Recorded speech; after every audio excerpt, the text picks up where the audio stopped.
for many, many years. I love coming here when the UN is in session because it's great to live in a country where people can come out and demonstrate and are free to do that, and to look at all these things that are around here where people have been repressed. That's hard. That's really, really hard. I was disappointed that Britain voted to exit the European Union.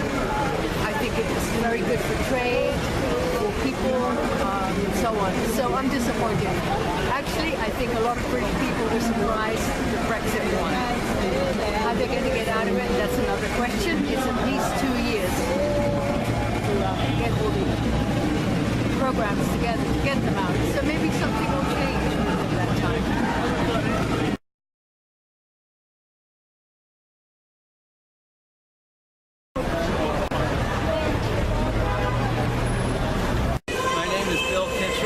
Upstate New York, and I'm down here today because the UN is having a leaders summit hosted by President Obama, summit on refugees, and I'm hoping to bring up the issue of climate change as it relates to refugees.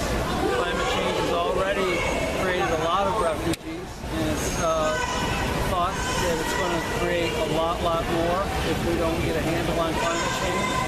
And one of the ways we can do that in this country is to stop the Dakota Access Pipeline, which is sort of the Keystone XL pipeline all over. And so hopefully when Obama, before he leaves office, he'll do something significant about climate change in terms of action instead of talk.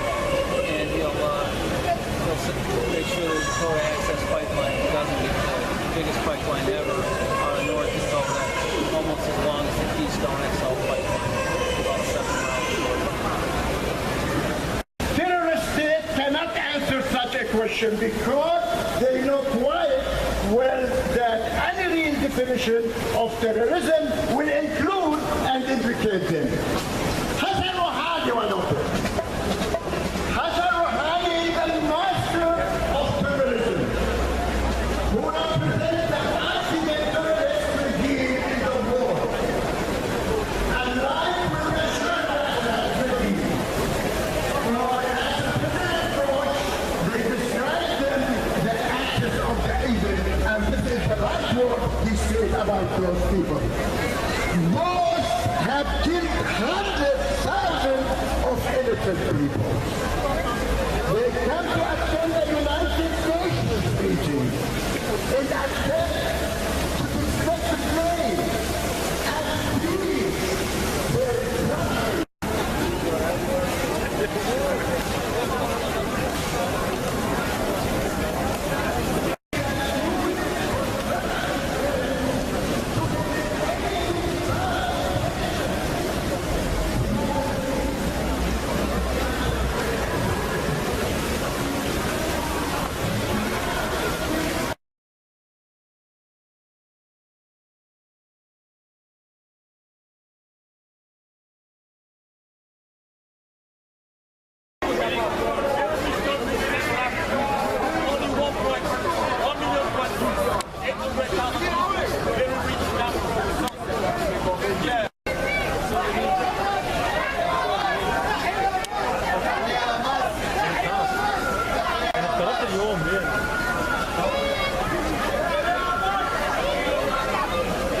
My name is W. Gabriel from New York. I live in New York over 75 years and I love my country.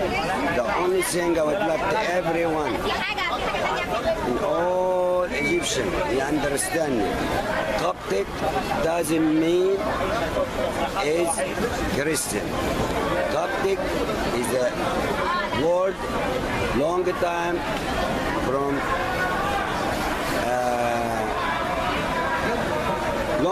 long time word mean Egyptian. Coptic mean المصريين, not أي حاجة religion داخلة فيها. Coptic mean المصريين ليس المسيحيين. Coptic mean الناس اللي عايشين في مصر اللي هم وليفر الأديان بتاعتهم. Coptic mean احنا مصريين. اما بنحط جنبها كابتك اورثودوكس ده اللي بيخش الريجن فيها مصري اورثودوكسي، بس كلمه كابتك بس لا تعني اي شيء about الدين. Thank you so much. Mustafa Muhammad. I live here in New Jersey in America for the past 25 years. So we are here today to protest the visit of Abdel Fattah al-Sisi, who is really running the country in Egypt without really any legitimate base. He came to power on the top of tanks and weapons of the army, Egyptian army. He led a military coup against the civilian president that we elected, and he changed everything that we fought for in January 25th revolution against Mubarak. Okay, so we are here to say that he does not represent Egyptians, except those people who really like him for some benefits that he promised to give them. And those benefits are, unfortunately, or I'm sorry to say, the sectarian benefits. The majority of the people who support Abdel Fattah al-Sisi, unfortunately, are Christian Egyptians. They are our partners in the country. We are Egyptian citizens in the first place, but they changed the situation to sectarian. They support Abdel Fattah al-Sisi just because he promised them to build as much churches as they want. We are, as Muslims, we don't have problems with the Christians building churches, but there is laws. The laws, we don't even know what the law says about this. But Abdel Fattah al-Sisi, they've been fighting for this for so many years. Mubarak time, Sadat time, Nasser time, and they found Abdel Fattah al-Sisi is going to grant them what they want. So they support him at the expense of the freedom of Egyptians. By the way, the people who are against Abdel Fattah al-Sisi are big in number. They are so many of them. They can't go in the street in Egypt because if you go in the street, they shoot you. If they don't shoot you, they arrest you and they put you in jail for 2 years without prosecution. And after 2 years or so, they put you on trial, and the judge give you 15 years behind bars just because you are against the regime. So that's what's happening in Egypt now. And I was following the situation in Syria very well until about 6-7 months ago. I felt like I got lost. I really got lost in Syria. I don't know who's fighting, who was fighting against whom. I don't know yet. Now, I mean, not yet. Now I have become like lost. Assad. From the beginning, when the Egyptian revolution succeeded to remove Mubarak, I said this to my friends. I said, if this is gonna go to Syria, there will be massacres because Assad and his father, his late father, Hafiz al-Assad, they are vicious. They are bloodsuckers. I know that from being here in America, from living with Syrians, who told me about a lot of things in Syria. I couldn't believe. Syria has been running, or the regime that runs Syria from the 60s, which is Hafiz al-Assad regime, and now his son, are killers. They have no care or they have no respect for the human life. They kill you if you just mention their name in a bad way. If you didn't say the respected president of Syria, Hafiz al-Assad, and you just said Hafiz al-Assad, they might kill you. That's what I know about Syria. Bashar al-Assad is a murderer by nature. It's something in the genes because he's the son of Hafiz. That's what I know about Syria. But to tell you the truth, what I see now from America and Russia is playing with the people's life. One day they say ceasefire and we're gonna give them some human reliefs. They need food, they need medicine, covers, stuff. And yesterday, 31 trucks were attacked by the Syrian regime and they destroyed 18 of them. What is this? What is the United Nations? They ran quickly in Libya. They ran quickly in Libya to protect the protesters in Libya, and they managed to topple al-Gaddafi regime. I'm not sure why they failed in Syria. Is it because it is next door of Israel and the security of Israel comes to number one? In my opinion, this is the case. Look, my opinion about the Shia, if you're talking about religion or religious perspective, I know little about them. But what I know, because we live in the 21st century, you know.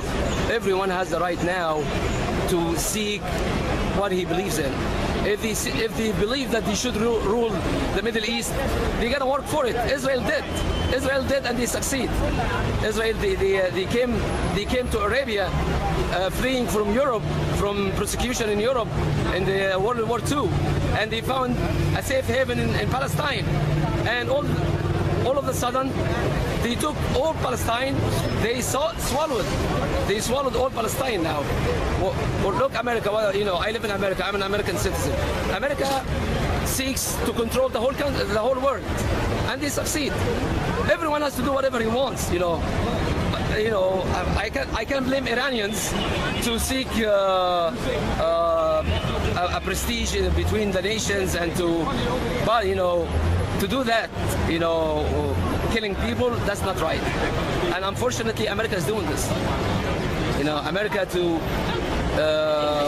control regions in the world, like in Korea, for example, they are ready to attack at any minute. I know they exercise patience, but at some point, they will never look at the human life's value and they will kill.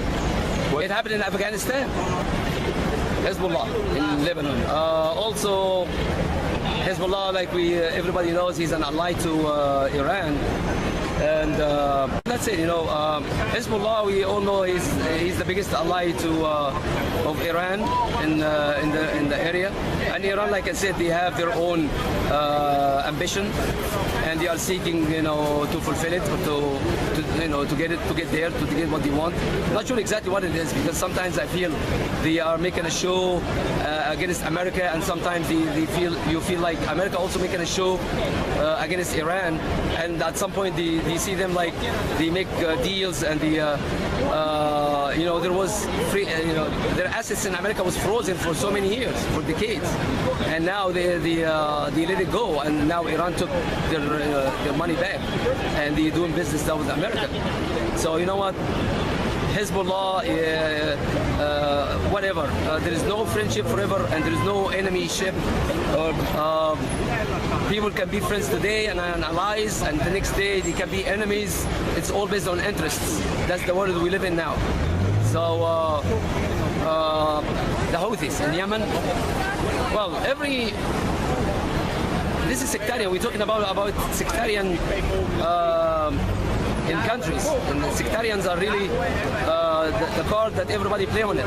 You know, if America doesn't like Mubarak, they support the opposition, which is the Muslim Brotherhood, and the biggest opposition of Mubarak time. If they like Sisi, they support him. It's interest. So same thing, you know, Hezbollah have some interest with or trying to prosecute an agenda in the region to benefit Iran. We're talking about Houthi. I'm sorry, I keep going back and forth. The Houthi in Yemen, I believe the card that Saleh, which was the ousted president of Yemen, rely on to regain power, but it's not really working good for him. The Houthis are really, you know, there is so many resistance that the Houthi run the country, and they ran the country for some time. That they lost power a few months ago, you know. So the area is so mess. To tell you the truth, you know, the Middle East. The Middle East is in a big mess, and God knows how this is going to end or how long this is going to last. You never know. Well, the Kurds, my opinion, I'm not that person who can tell you something useful to you, but nowadays I believe that every people who belong to a certain ethnicity or beliefs, if they want to be together in one place or one country or at least one area to live in, like, you know, you go here in America, you see Russians, they have places in Brooklyn, this is Russian neighborhood, this is Polish neighborhood in Greenpoint, this is Palestinian in Patterson, New Jersey, this is Greek in Astoria, Queens, this and that, you know. They can do that, but the problem is the power, you know. When you when you seek power to run the country and politics involved, the politicians, they play on you. They support you until they see that you can't help them anymore, then they leave you alone. They go find someone else. So that's the very dangerous, or this is the dangerous part of being a card in the hand of the politicians. It's unfair case from, you know, the Palestinian. They deserve a country long time ago, but the international community failed them. Really, they support Israel and they understand their aggression, but they don't understand sometimes when some Palestinians they exercise aggression against Israelis, and every time they say, oh, Palestinians they attack civilians. Yes, you know, Palestinians are all civilians. They don't have an army. When Israel goes into Gaza and kill 1,300 people within 3-4 days, they are all civilians. Palestine doesn't have an army, so you kill civilians. Why you blame a couple Palestinian guys when they go into Israel and they kill some civilians? It's the same thing. You kill civilians, they kill civilians. But they hide behind civilians, they hide behind women, children, elderly, and that's what they say every time.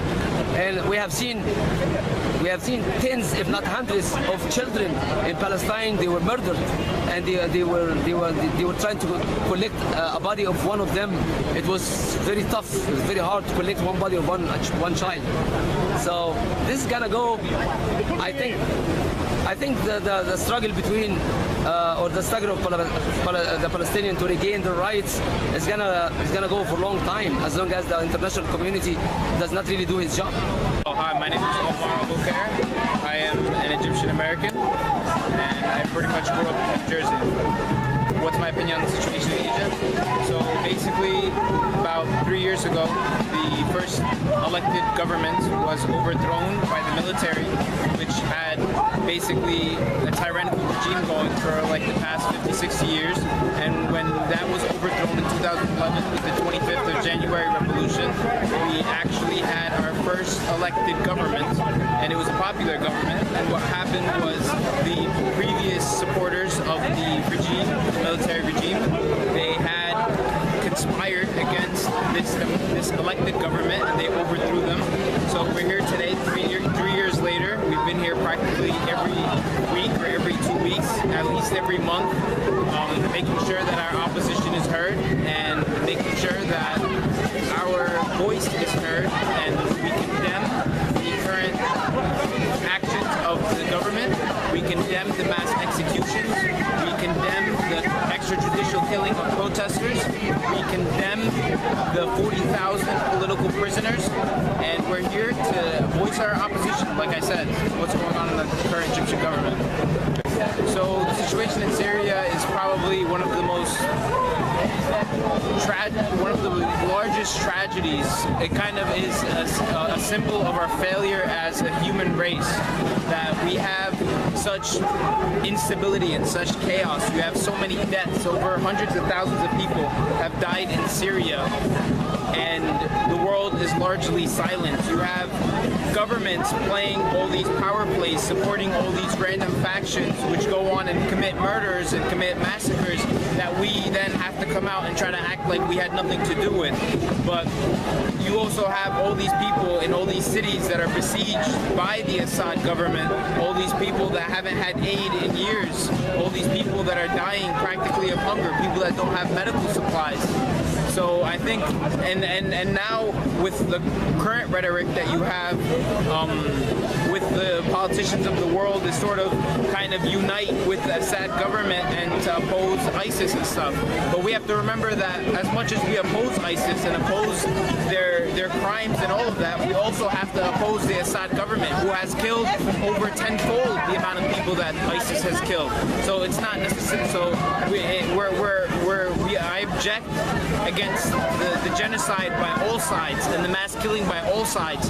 Just because Assad wears a suit doesn't mean he's more suited or more acceptable as a leader for Turkey, for Syria.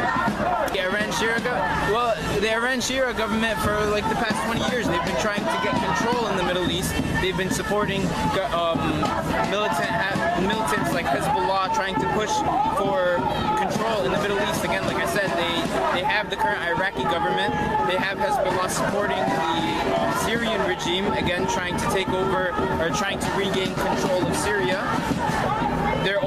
They're trying to take control in Yemen right now with the Houthi rebels who are trying to overthrow the government over there. So Iran is one of the biggest culprits in the violence and instability in the Middle East. My solution to the Israeli-Palestine conflict is that, first of all, we have to recognize that from the beginning, this is a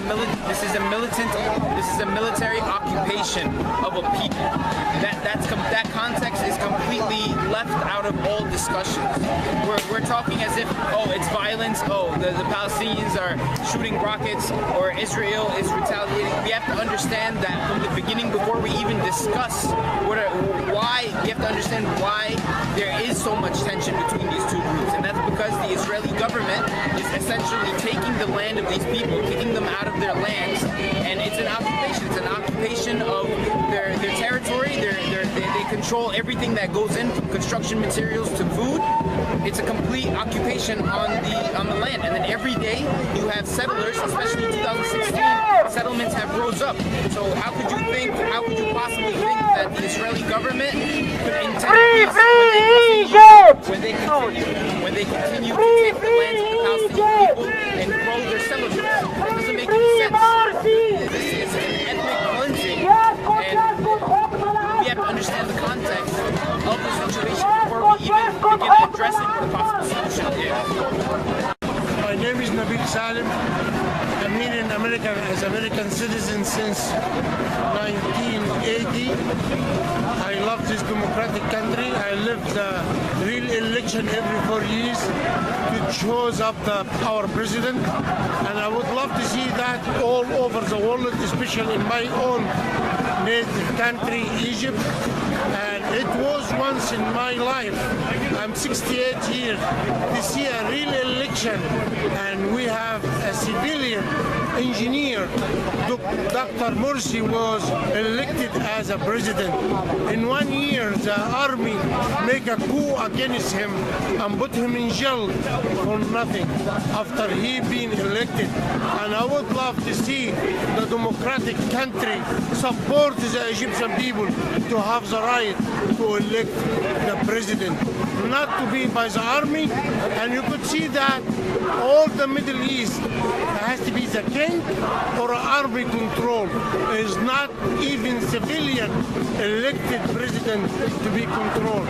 And you could see the dividing in Iraq. It was a military. In Libya, it was the army. In Syria, it was army before Bashar al-Assad. His father was army. And now you could see what's happening in Syria because the people, they want democracy. I wish for freedom for the whole world. I wish all the world to live in democratic, and we see this all terrorists will go away. If you see the people living in democracy, you will never see any terrorist attack in any place in the world. And for your information, the terrorist attack is killing more Muslims than anybody else. Because go see it in Iraq, go see it in Saudi Arabia, go and see it in Syria by itself. How many real Muslim people get killed by ISIS? ISIS is not representing the real Islam. They are a terrorist. They are out of the real religion. And I wish good luck for everybody in the earth to live in peace of mind and peace with each other. And I hope that will happen soon under the new government in America under Hillary Clinton, because I believe she has a good experience and she has a good view for freedom for all of us. He is not a really politician, and the army is controlling everything. He's not controlling the army. The army is controlling everything in Syria.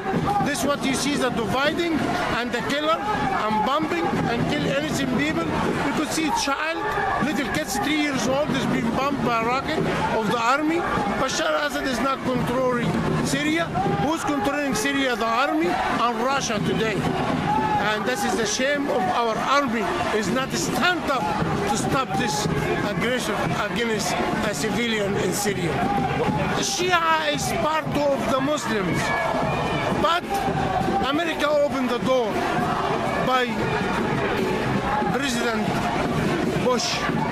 He opened the door and woke up the army of Iraq. That's why today Iraq under the control of Iranian now today try to control all the Gulf War because they got the power, create the war in Yemen, control the war, and supporting the war in Syria, supporting the war every day in Iraq, and that will be destroy Syria. Thank God America will be successful under Obama administration to take the nuclear weapon from the hand of the Iranian. Thank God for that. Hezbollah is a part of the Shia. He's a part of the Shia. For my opinion, they are a terrorist group because they're not defending anything. They are a terrorist group. They're killing innocent people. They don't want no peace in the Middle East because that is the benefit for themselves to make money and grow up and grow up and grow up. The solution is being announced about years ago to have two different states, Palestinian state and Israeli state, and both of them has its own government, live in peace. That has to be done because you cannot eliminate today 8 million Palestine. 4 million of them they are living outside of Palestine because they didn't have the government to control. They need the land, they need to be a government, they have to live his own life, they have to have a democratic election, they have to have his own economy, they have to take care for themselves, and at the same time they live side to side with the Israeli in peace, and that will get the peace for the whole Middle East. We have to stop the aggression, we have to stop the killing. It doesn't go nowhere because it's going to stay for a long time. Since 1948, we are in completely war every 5-6 years. And what is the gain? Nothing. We gotta go back again to the table and discuss and get each person has his own piece of land, his own government, and let him be side to side.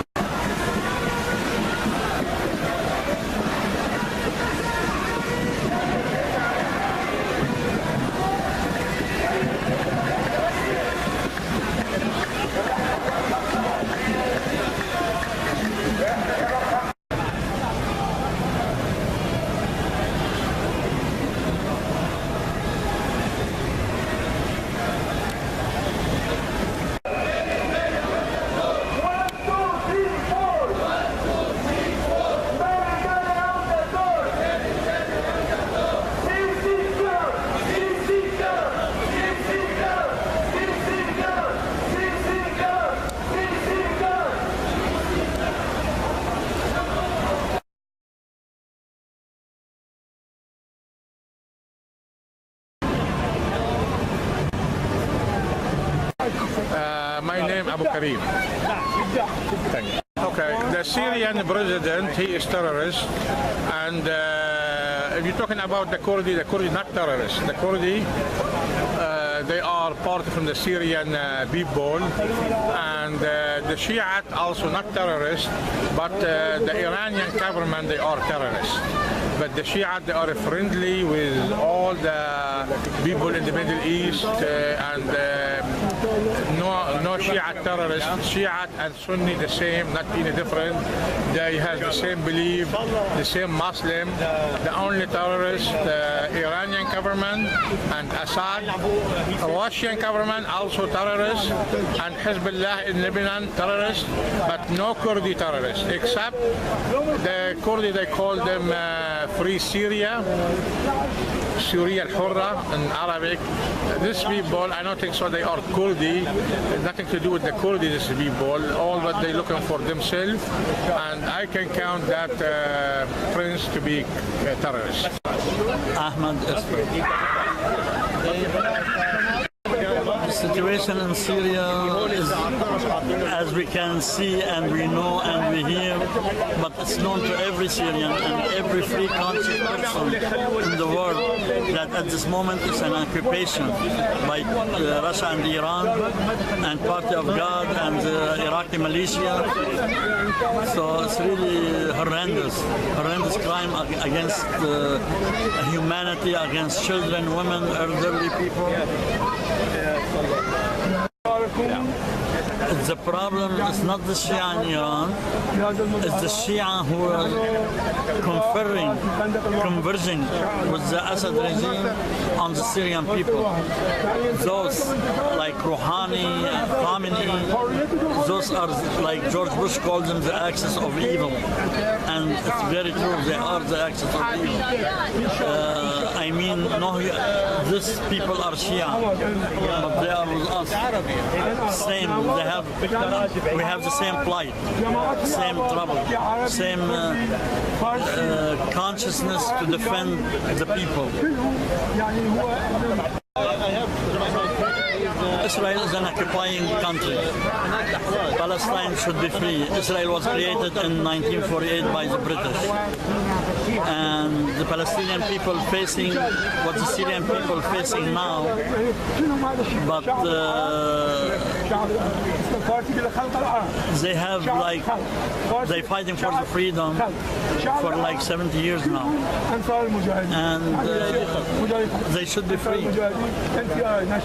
By side by the Palestinian against the Israeli. And they say Israel is not country. Jewish is not country. Jewish is religion.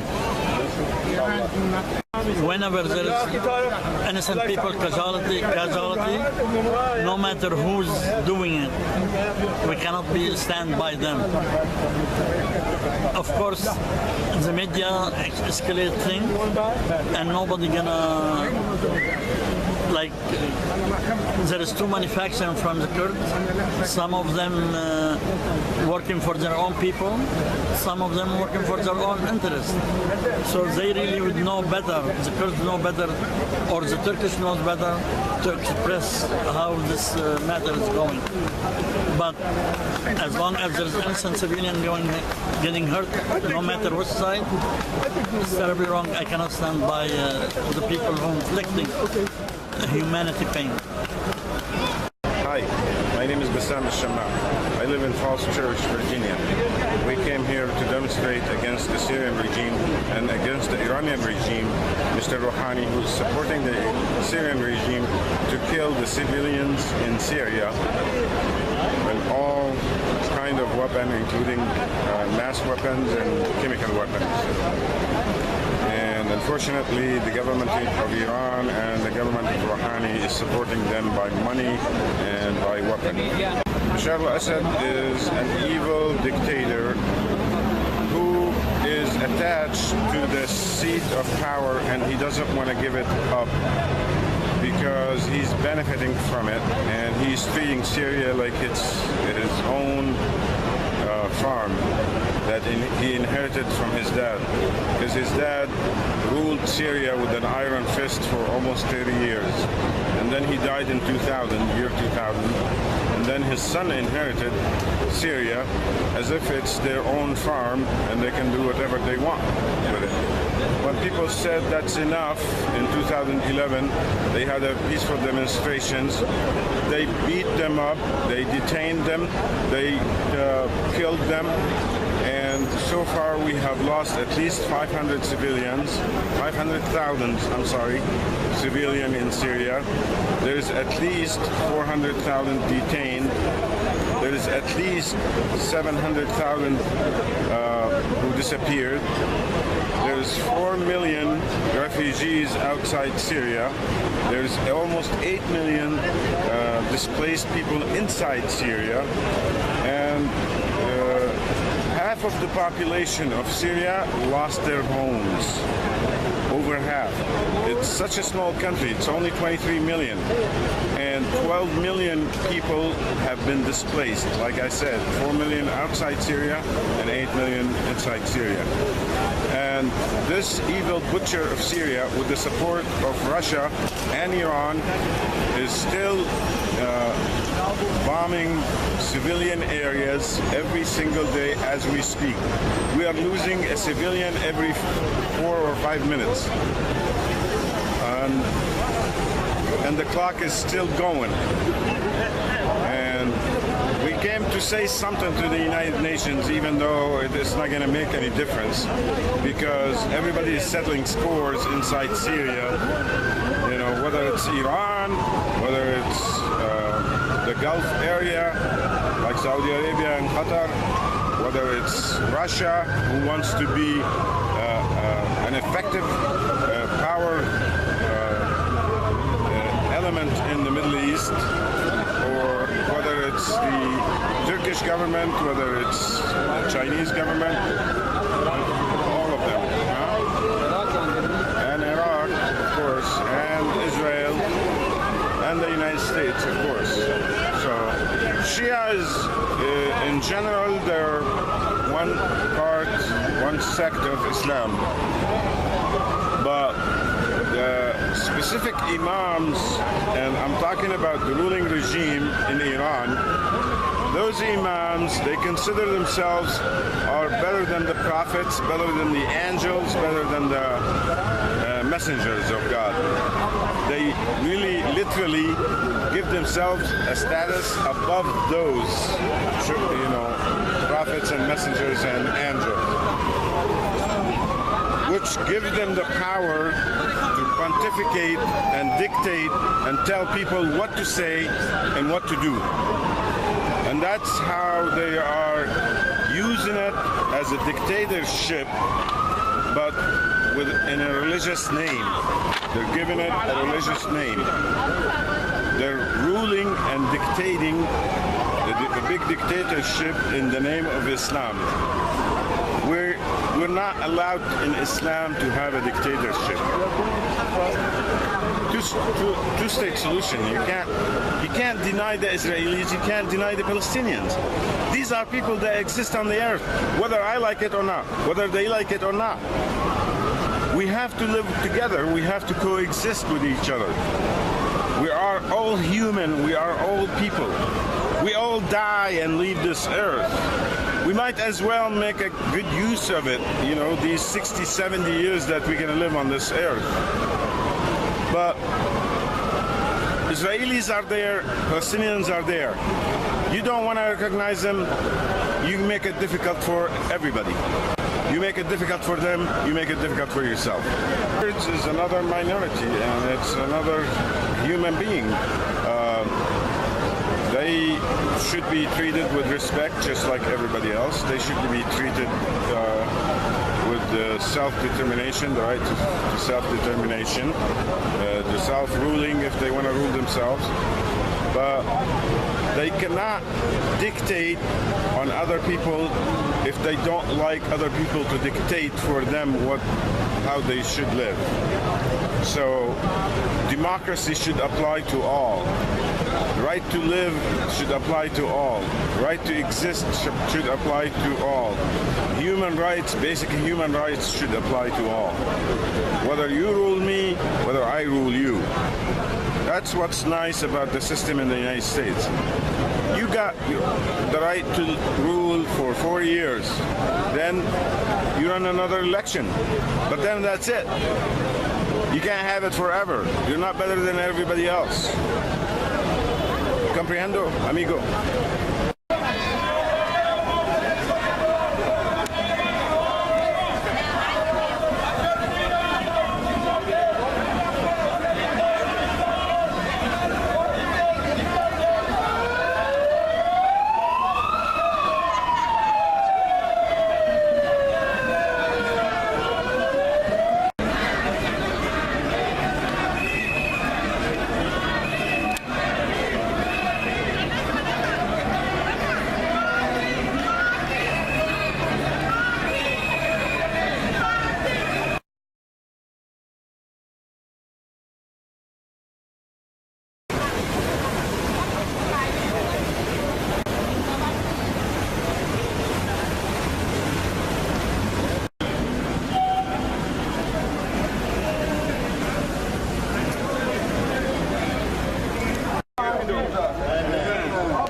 You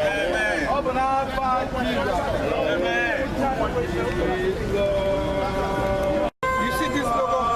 Please take it. Take my brothers and then you take the logo and then. Hi, my name is Abdullah Al Hassan. I'm with my brother Abdullah also. We both from north of Mali, from Gao. Now we are protesting because there is a lot of insecurity in our lands. You know, this is so much going on. There's a lot of people, bad army guys, trying to get independence, which is not right. Mali is one and indivisible. The Mali is one and indivisible. So there's a lot going on. We have so many security agencies that not secure the population. We are not happy about this. That's why we came to tell the Malian president and the world population representative at the United Nations that we are not happy at all about what's going on in Mali right now, in north of Mali. There is the United Nations army, there is the French army, there is the Malian army. No one can secure Gao region. Gao region and Tombouctou and Kidal and Mopti are insecure now. So we are not happy. That's why we're here to say what's going on is not right. We need security in North Mali. Every plan that they plan to get peace in North Mali is not right. And also we send a message to these people who are trying to destabilize our land that we are not going to let them destabilize our land. You understand? This army group, rebels that getting machine gun to trying to get independence is not happening. Mali is one and indivisible. In my opinion, these people live with us in the desert. They not stay. They are nomad. They are not staying in one places. Now today, they're getting money and support from outside the continent to try to get independence. They are minority in North Mali. These people, they have citizenship of Mali, Niger, Libya, and then they're trying to be everywhere, and then they are used to destabilize this region. These Tuareg people, they use them to destabilize Mali, they use them to destabilize Libya and the Niger Republic. Is enough is enough. They gotta stop destabilize our people. If they need any things from us, they should come and negotiate with the population. They need the underground richness, come and negotiate with the Malian government or Niger government. We have yellow cake, we have petroleum. That's why they are destabilizing us. They are using these people. These people don't represent even 10%. The Tuareg and the Berbers don't represent even 10% of Malian population. They should stop. They have to stop. We in North Mali, Gao region are majority in North. If we do like a Tuareg, it's not going to be good for the security. If we take machine gun too, like Tuareg take machine gun, it's not going to be good for both of us. We should put our machine gun away and then come to talk about peace, talk peacefully, and then let these people that manipulate them come to us and then negotiate with the whole full country, full state, Malian state. They're nomad. The same people have Niger citizenship, they have Malian citizenship, they have Libyan citizenship, and even Chadian citizenship. Enough is enough. We want to tell these people who use them to destabilize our region that we know what's going on. Enough is enough. About Gaddafi and the Libyan, I don't have much opinion, but all I know, I cannot talk about that because I'm not there, I don't live there, I live in Africa. This is my problem, is my country, Mali. All African problem is my problem, but this is my problem. I don't want to talk about Libyan situation because it's actually same problem, we have same problem. Destabilization is enough. They should stop destabilizing all the region.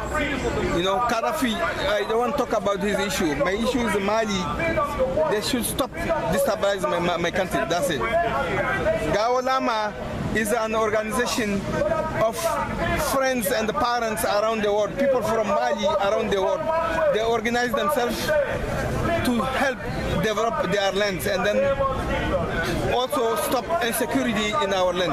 Gawalama is this people organization, friendly and family organization, become now more than 200,000 people around the globe. All Songhai people around the world in all the 5 continents are organized themselves to face these issues.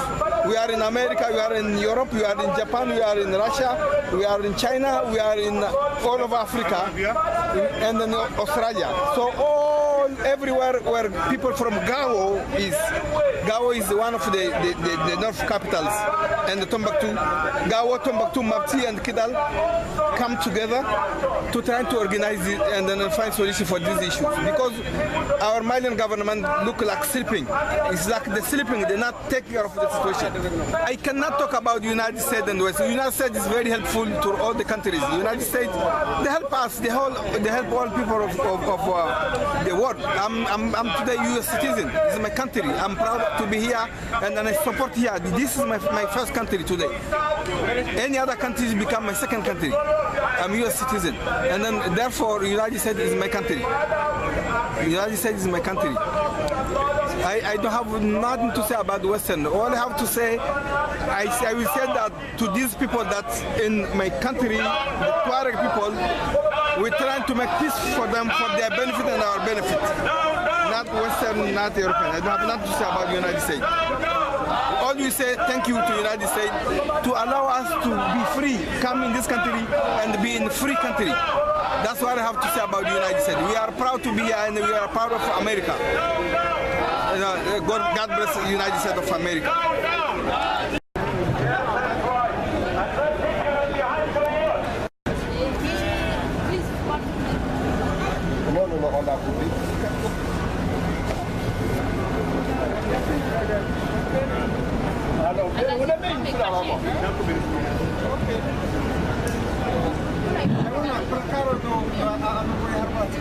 Yes, voilà, comme on doit faire quoi.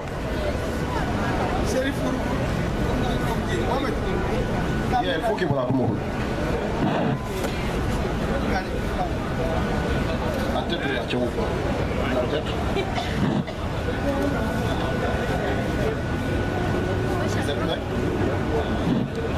Association Gao Lama Bore Gao Labo. Récépissé numéro 065 8/GDB du 8 juillet 2016.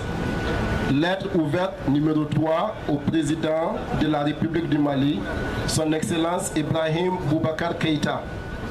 Monsieur le Président de la République, nous, Association Gawala Maboré, représentant les communautés autochtones, sédentaires et nomades et de la diaspora des régions nord du Mali, vous adressons pour la 3e fois une lettre ouverte à la suite des précédentes en date du 7 mars et du 12 juillet 2016. Correspondance envoyée au président de l'Assemblée nationale du Mali, aux Nations Unies et à vous-même. Malheureusement, toutes ces lettres sont restées mortes, sans recevoir aucune réponse, même indirecte, ni de vous, ni de votre gouvernement, ni ainsi de la communauté internationale. Pourtant, c'est justement pour asseoir les bases d'une paix durable que nous avons choisi d'agir de façon réfléchie, mature et progressive. Mais rien de positif ne semble se manifester dans vos gestes et paroles. Comme l'a démontré d'ailleurs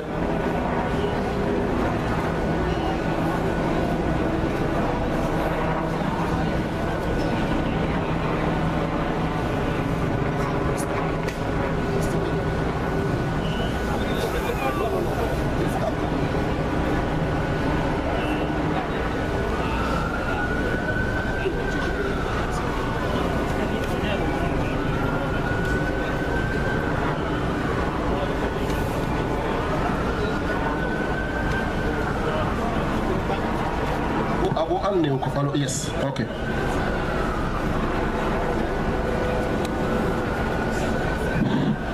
Comme l'a démontré d'ailleurs votre réaction meurtrière à l'encontre de la marche des jeunes résistants et de la société civile consciente de Gaout.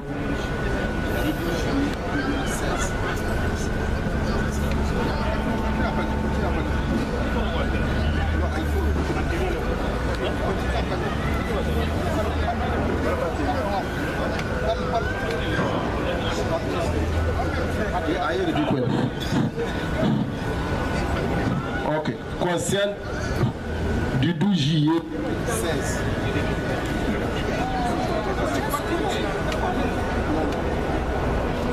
Vos forces de l'ordre,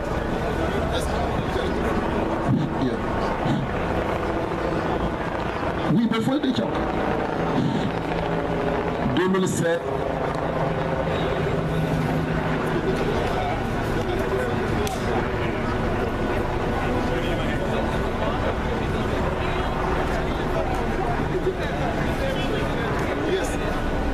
Forces de l'ordre ont tiré à Bouakra sur jeunes sans armes et sans défense, faisant 3 morts et plus de 45 blessés. La revendication était simple et légitime, à savoir cantonner les jeunes sédentaires et alliés, faire barrage aux désertions rébellions à répétition et à abandonner la volonté de substituer à nos élus les autorités dites intérimaires. À l'endroit des populations encore meurtries de leur chair, vous avez tenu un discours laconique et sourd aux revendications de la population de Gaou. En occultant la présence de votre délégation ministérielle et les doléances qu'elle a reçues des jeunes résistants à Gaou, c'est une véritable chefie à la nation malienne tout entière, qui attendait jusqu'à tard un signe de compassion pour les jeunes morts et blessés du Gaou. Et tout ce que nous devrions retenir de ces sermons était que nous méconnaissions les aspects féconds des amours. Monsieur le Président de la République, c'est bien dommage. C'est bien dommage que ce soit cet État nouveau que État lui-même qui n'est pas fécond, qui nie les droits constitutionnels à la liberté de pensée, d'expression et de manifestation, qui n'applique pas ses propres engagements à travers les 10 accords, qui court les chiens devant les symboliques rebelles, narcoterroristes, pour vouloir imposer les autorités criminelles. Nous sommes fondés à croire à suffisance que le président de la République que vous êtes n'avait pas compris les accords dits pour la paix et la réconciliation ici du processus d'Algérie, qui sont à la base de tout le malheur d'aujourd'hui. Sinon, savez-vous que l'une des premières dispositions de l'accord, c'est de tenir la conférence d'entente nationale, de redéployer les forces armées et de sécurité dans l'administration. Pourquoi la campagne de sensibilisation autour des autorités intérimaires n'a commencé qu'après la marche de Gaou du juillet 2016? Que voulez-vous faire par la mise en place des autorités intérimaires? Est-ce une façon de rendre prédominante une minorité ethnique pour de consigner la partition du Mali? Est-ce que vous vous rendez compte de la gravité de remettre un pouvoir administratif à des hommes en armes jadis rebelles, terroristes ou narcotrafiquants? Voulez-vous qu'une fois légalisés et légitimés, ces rebelles autorités criminelles face à un carnage, voire un progrès, à la première résistance qu'oserait faire une frange de la population, puisque vos propres forces leur ont déjà montré la solution sanguinaire le 12 juillet 2016. Monsieur le Président de la République, nous, membres de l'association Gaoula Mabori, prenons le peuple malien et toute la communauté internationale à témoin que vous réitérez notre rejet de l'accord ici du processus d'Algérie, tant que les caractères inclusifs, justes et équitables ne seront pas garantis aux communautés sédentaires arrivées. Par conséquent, dans un délai de 2 mois, à compter de la signature de la date de la présente lettre, nous, si nous n'avons pas d'avance positive, nous appellerons à la désobéissance civile, car le gouvernement malien n'a aucune considération pour nos communautés sédentaires majoritaires. Sachez que nous sommes prêts à collaborer avec qui il le faut pour sauvegarder notre dignité, notre terroir et notre communauté ainsi braquée à l'ennemi. La France, dans son hypocrisie, vient jouer le sapeur-pompier alors qu'au début de la rébellion, le Mali était sous embargo, dont l'instigatrice était bel et bien la France. Nous serions grés de prendre en considération cette ultime et de cœur de nos communautés et nous prions de toi, Excellence, Monsieur le Président de la République, chef suprême des armées et de sécurité du Mali, à l'expression de nos salutations distinguées. Les signataires, l'association Gaola Mabori, représentant les communautés autochtones, sédentaires et nomades des régions nord du Mali. Le collectif international de la diaspora des régions nord du Mali, en Afrique, Ghana, Niger, Togo, Côte d'Ivoire, Gabon, Algérie, Bénin, Nigeria, Mauritanie, Angola, Libye, Égypte, Burkina Faso, Guinée équatoriale, Sénégal, Centrafrique, République démocratique du Congo, Congo-Brazzaville et Cameroun, Amérique, États-Unis, Atlanta, Philadelphie, New York, Canada, Amérique latine, Asie, Arabie Saoudite, Mecque, Médine, Riyad, Jeddah, Turquie et Chine, Europe, Allemagne, Angleterre, Italie, Espagne, France, Hollande et Suisse. Gao, le 21 septembre 2016. Déclaration difficile à New York devant le siège des Nations Unies. Ampliation, Monsieur le Président de l'Assemblée nationale du Mali. Monsieur le représentant spécial du secrétaire général de l'ONU et chef de la mission multidimensionnelle intégrée des Nations Unies pour la stabilisation au Mali, MINUSMA. Monsieur le haut représentant de l'Union africaine pour le Mali et le Sahel, Sahel. Je vous remercie.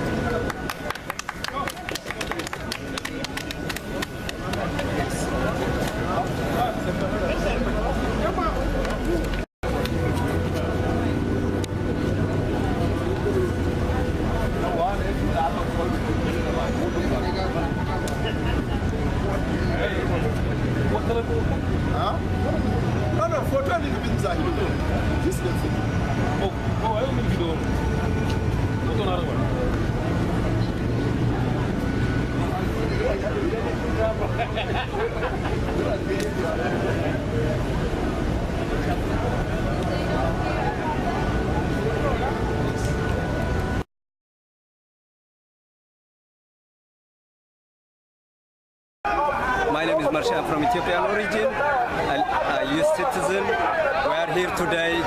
The Ethiopian government ordered their military to kill its own people, peaceful protesters. The Prime Minister just ordered his military to kill whoever on the street. So we are here to oppose that genocide against a certain ethnic group. At the same time, the government has been there in power for 25 years, and there was so many torture, imprisonment. Journalists are in prison. There is no free press. So we are here to, denounce all this genocides, imprisonment, killing, and all that. Thank you very much. In fact, Eritrea has been part of Ethiopia. Then they fight for a long time. Now they are a different country. We would like to live in peace with Eritrea at the same time. We would like to have peace all over the neighboring country, so Ethiopia will be safe when there is a peace between the neighboring countries. When there is peace, there could be a different arrangements in the future. It could be confederation, whatsoever. Maybe that one will be done by the politician. I'm not a politician. So peace is always good for Eritrea. Peace is always good for Ethiopia.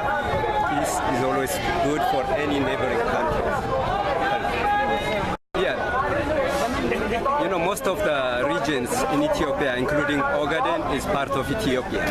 So the Somali Ethiopians would like to live with Ethiopians, I'm sure. So separation doesn't help any country to grow. Unity, united Ethiopia will be great, will be big. Separation is just to create more poor countries or, disintegrated countries. So we don't, in my opinion, it's good for the Ogadens, it's good for the Ethiopians or the other ethnic groups to be together. I'm not sure about the Ethiopian and the Arab relation. So far, Ethiopia has been, the place where the Muslims are living in peace with the Christians. So we don't have any problem with the Arab countries whatsoever, as far as I know. So we'd like to live in peace in the future too, because Muhammad have ordered the Muslim religion, to be safe, that they are safe in Ethiopia. So still they are safe. We'd like to be them to be safe as well. Thank you. My name is Segurita Lugeta. I'm from the New York, New Jersey Task Force concerned Ethiopians. We're gathered here today, the 23rd of September 2016, to oppose the repressive regime of Ethiopia. As we speak currently, using its military force, trying to decimate both the Amhara and Oromo population, the largest population in Ethiopia. This is due to people went out to protest for their freedom, for fundamental rights, especially basic fundamental rights are being removed for the past 25 years, meaning that until this government came to power, there was another government of a military junta, but that was a repressive government, but one repressive government was taken over by another, actually more repressive government, because the policy of the Tigray Liberation Front, or the TPLF, which is the current regime known as EPRDF, has an ethnic federalist policy, something like apartheid, where the country is divided into 9 states, into linguistic versions. People are not allowed to make free movements in terms of capital, in terms of investment. So it's few the ruling class, which is the TPLF, that controls an organization called Effort and Rest, that controls almost 65% of the revenue in the country. The country receives over $4.2 billion from DAG, Development Assistance Program, made out of 27 institutions. They're using the money without accountability. And they are also the highest, the second highest, largest recipient of foreign aid next to Israel from the United States. They get over $1.2 billion a year. This money, or this fund of the taxpayers of the United States, being expended to be used in Ethiopia to crack down protests and to control the political and the economic and the social apparatus in the country, where there's the divide and rule would exist and would survive colonization. So we are here to protest and to stop the genocide that's going on in Ethiopia, where young people such as yourself was only a week ago, 5,000 Amhara kids were put in a concentration camp and another 6,000 was added following that, which makes up 11,000 young people being arrested through this repressive government. And certainly democratic rights are absent in Ethiopia. The right to speak, the right to write, the right to live are absent in Ethiopia. And we need to have a government that really listens to the cries of people, the demands of people. People don't need guns. They need food. They need democracy. They need to breathe. This is what other countries, democratic countries, are experiencing. But Ethiopia lacks all this, and with its growing population, supposedly we have 100 million people, the second largest population in Africa, is misusing its use power and human capital through them leaving the country through human trafficking to all different countries such as the Middle East, and some of them don't make it. Some of them, they live under a repressive rule of some other countries. So this is not the way to manage people's life in Ethiopia. And we ask the United Nations to stop the genocide, to have ceasefire in Ethiopia immediately in the Amhara region, to allow foreign observers and independent nations to go in and investigate the crime against humanity that's being committed right now. Following that, the state police and the state soldiers in each state should stop shooting people, and the federal government military has to go back to where it came from. And we need to have transitional government made up of all inclusive political organizations, civic organizations, as well as women and youth, to produce some democratic institution in the near future. And a democratic government, full-fledged democratic government, could be realized if people come together. What we need is the United Nations to actually seed the plants for unified, inclusive, transitional government in Ethiopia. The rest of the situation could be addressed through national unity and reconciliation. But we'd like to have our people at this moment to be protected. We need to have the UN, United Nations, all the big powers of international organizations to intervene to stop the crackdown against humans and to stop the genocide in Ethiopia. Thank you so much. Currently, the Ethiopians and the Eritreans do not have any problem. Everyone, Eritrea seceded in 1992 from Ethiopia under the sponsorship of the Ethiopian region. At the time when Eritrea was seceded, this government was an interim government, and an interim government was supposed not to have the right to allow the national interest of Ethiopia or any other country to be jeopardized. And the people had no consent on the secession of Eritrea. But at this moment, people are maintaining. There are oppositions in Eritrea, there are oppositions in Ethiopia who are against the government. Both countries are entertaining human rights violations. Both countries are experiencing that. But right now they coexist, and there's nothing that's fearful of anything would happen between the two of them, knowing that they were cousins governments from the same family.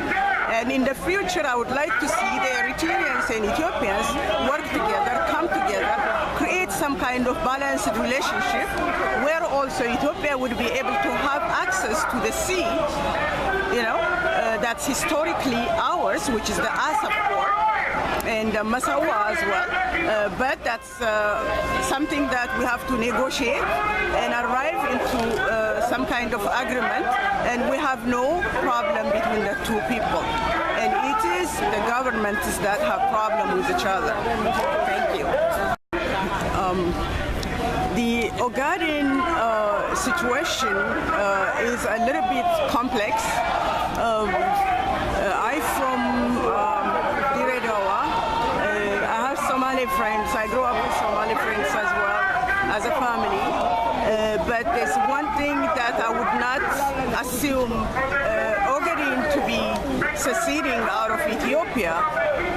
That is a no-no in my opinion, but I would like to see us all work together under democratic Ethiopia and resolve our issues and to work together. That's what I can say. The Ethiopians-Arab relations, if I may say, Ethiopians and Arabs have had a long history. Yemen, Saudi Arabia, Muhammad the Prophet. As a matter of fact, Muhammad the Prophet chose Ethiopia as a safe land, as a place where people were respected, as a place where dignity was recognized. When Prophet Muhammad had problem with the Quraysh tribe, people came to Ethiopia and they settled in a place called Yeha. It's a center where all the Arabs that came there and miscegenated lived together without any problem. So even in the Quran that Muhammad the Prophet blessed Ethiopia. So we have good relationship, but politics is a different story now. We're trying to assess what's going on, but we do not have, I would say per se, major problem with the Arab nations. We're neighbors, we exchange produce, trade, and I don't think there's going to be any major problem that would arise in the future, because what we all love to have is democracy, and also Middle East is hungry for democracy, so is Africa, so is Ethiopia. Our problem is not the people. I relate to Arabs myself also, Diredawa being a lot of Arabs that I grew up with. So it is very normal for Ethiopians to mingle with Arabs, and Arabs have been also miscegenated with, got intermarried to the Ethiopian population, and you'll find tremendous number of people have Yemenis, have Ethiopians. So I would think our union would be perfected in a democratic era, and as for now, we have no problem, and I don't anticipate one.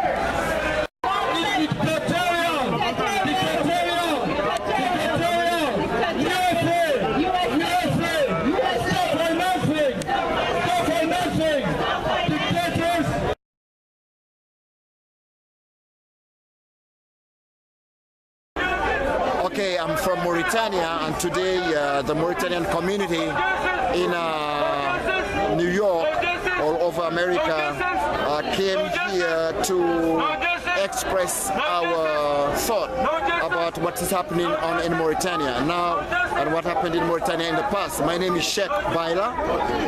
I'm a former English teacher in Mauritania, a language teacher. I'm here in New York because of the struggle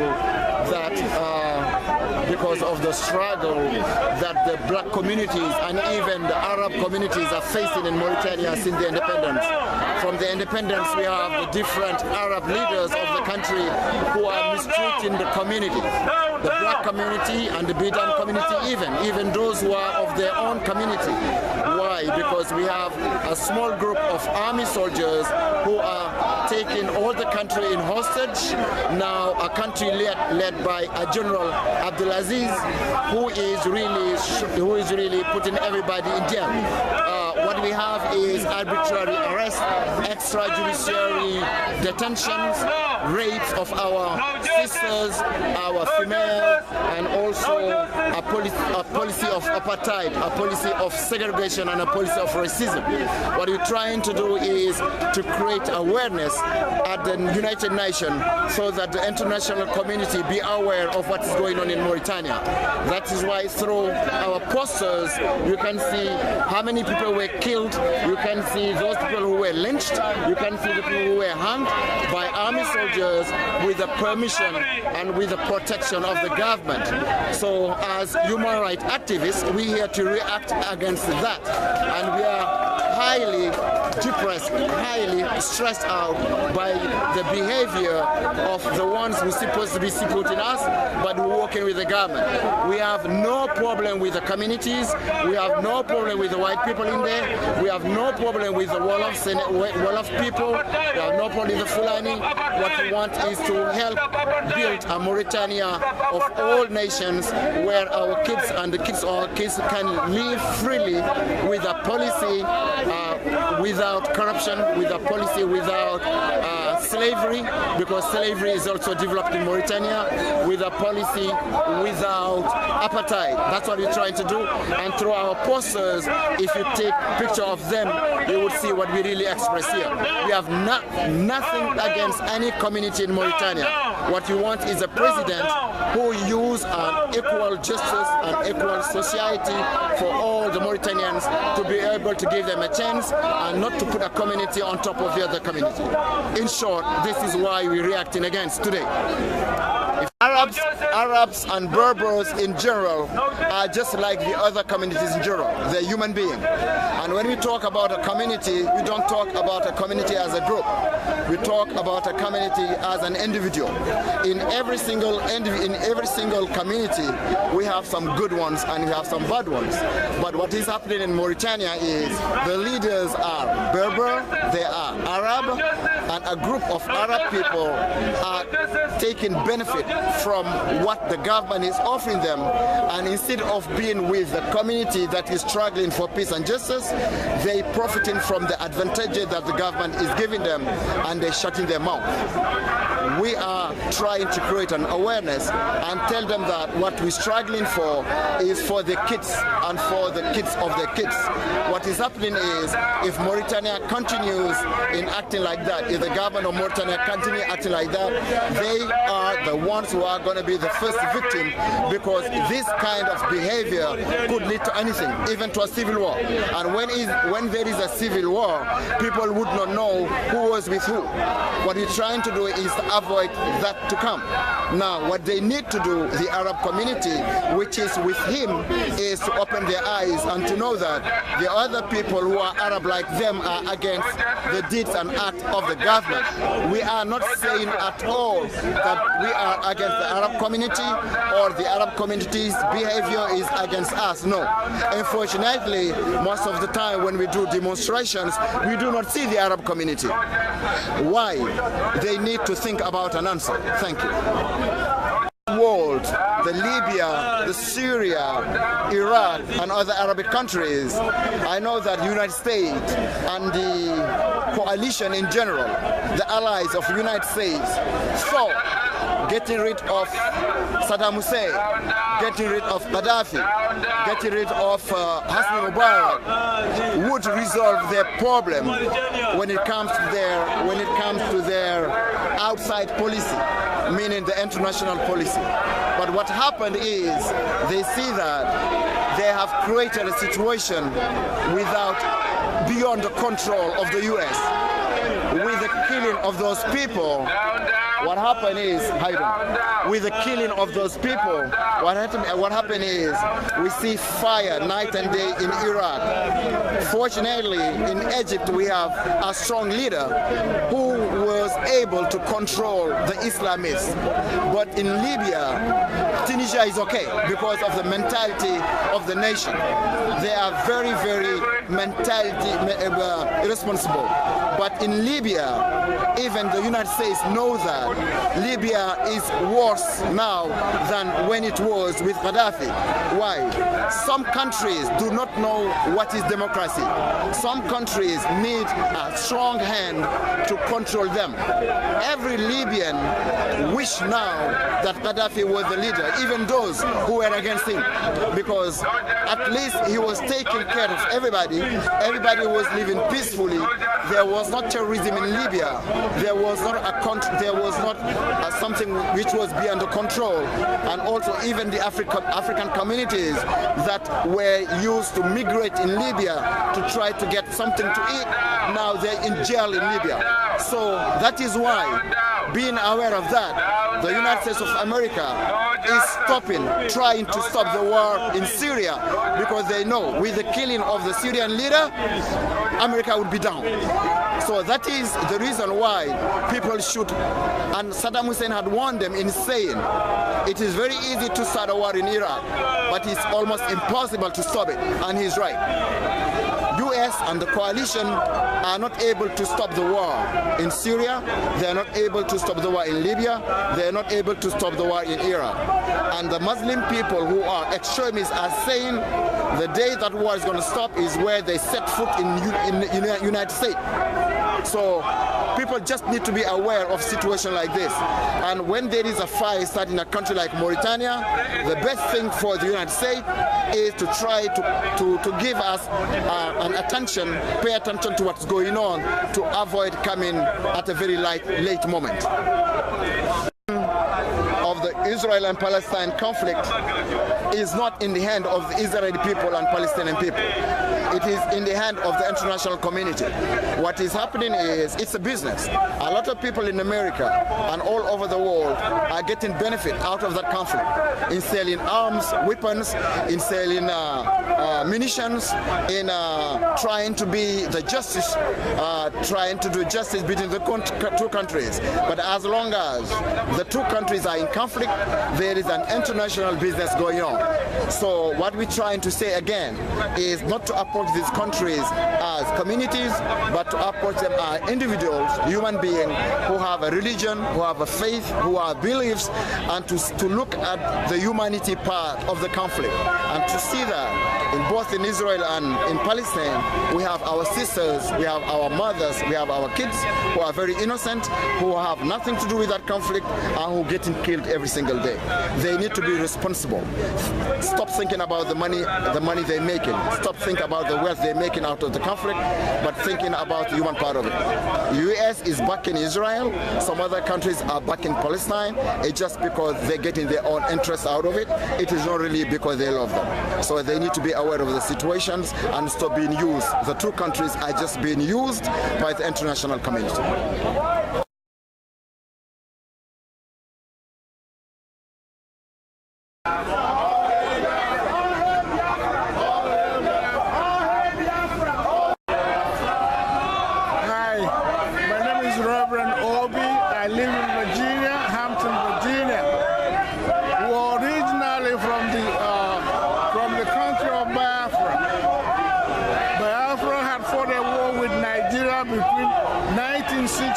To January 1970.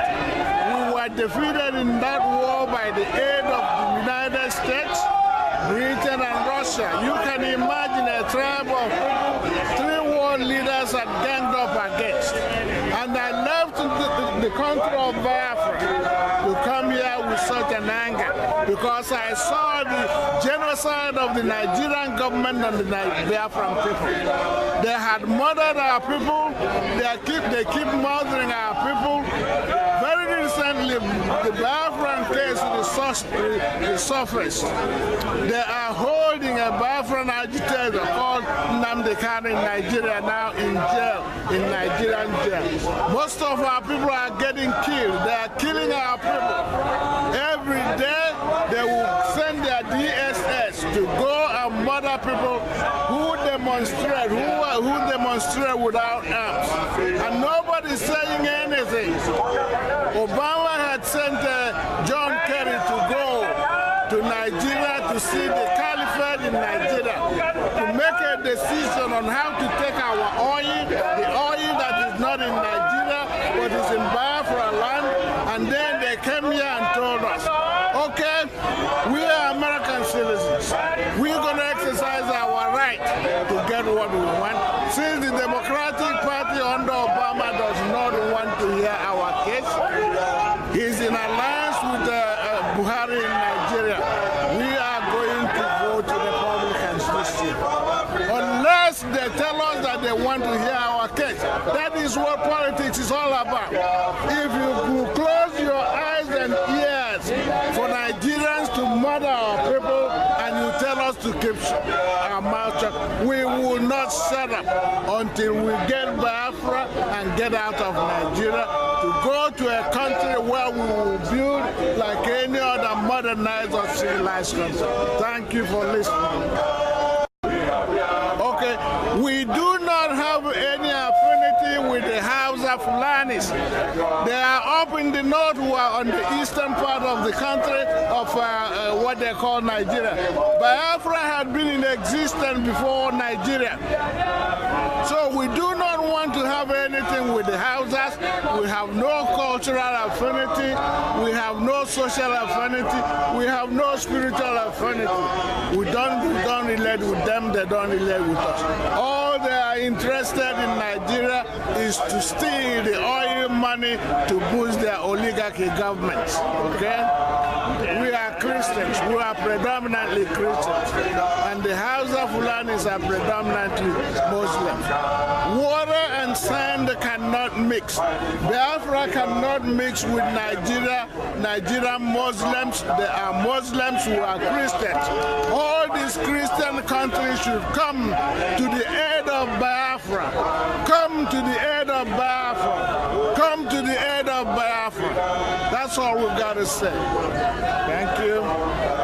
Biafran land is not only the Igbos that are Biafran, there are other ethnicities. Biafra is whosoever that wants to be in Biafra will be in Biafra. We're not forcing anybody outside Biafra to be in Biafra. Biafra comprises the Igbos, the Calabaris, the Shakiris, the Jaws, and so forth and so on. It's a mass land, those who had been in the former eastern Nigeria. We are Biafrans. We're not discriminating and saying you are Igbo, you did. If you are Biafran, come into Biafra. If you don't want to go to be a Biafran, go and be in Nigeria. We're not forcing anybody. My name is Ike Peters. My native name is Chukwu Emeka. That means thanking God for doing something good. We are Biafrans. You see, in 1914, Lord Lugard, a British man, came to Africa. And when he came, he took those of us from the southeast, the southwest, and the north. We are already called Biafrans, and the people in the southwest were called Oduduwa, and the people in the north were called Arewa. And this Arewa means it's their tribe. The British man came in due to probably logistics and administration. He said, you, one country. And then he gave us a name. They call it Nigeria, because there's a river running over there. And the girlfriend said, yeah, I think this is the area where there's a Niger river. So we can call it Niger area. And that's how the name came in Nigeria. That country has been independent since 1960. There's oil flowing, there's so much wealth in the country. But the people that this money is coming from their area, they don't have anything. They're all scattered all over the world. We, for instance, we came to the United States, we went to school. We couldn't go back home because there's no job, there's no work at home. So we decided to stay here. Not because we love to stay here, but we love to stay here because we have no choice. Nothing is happening. So what we are asking is, let us go. If we decide tomorrow to join the union called Nigeria, we'll come back, we'll apply. Some of us are citizens of the United States of America. We applied to become citizens. America didn't force us to be citizens. So Nigeria, whatever they call themselves, we are asking, let us go our separate ways. If we decide tomorrow to come back together, so be it. But for now, there is nothing. This man here is the leader of the indigenous people of Biafra. He didn't do anything. The president of Nigeria took him and put him in jail. What did he do? He wants to be let alone. He wants to let my people go. That's all he's asking. He's not violent. He's never killed anyone. So why would they put him in prison? Two legitimate courts, two standing courts in Nigeria, said release him unconditionally. The government won't. They put him there in jail, he is there. For nothing. There is nothing they can put their hands on. That's why they're living in there. So we are asking under this situation, let our director leave him alone. Let him go. He didn't do anything. So we are bringing the awareness of the world to our situation. I have nothing against the Hausa people. They are a people. They should live on their own. What we are saying, we're not the same. We don't speak the same language, we don't eat the same food, we don't worship the same religion. Everything is different. They know they're entirely different from us. That's why they don't want Western education.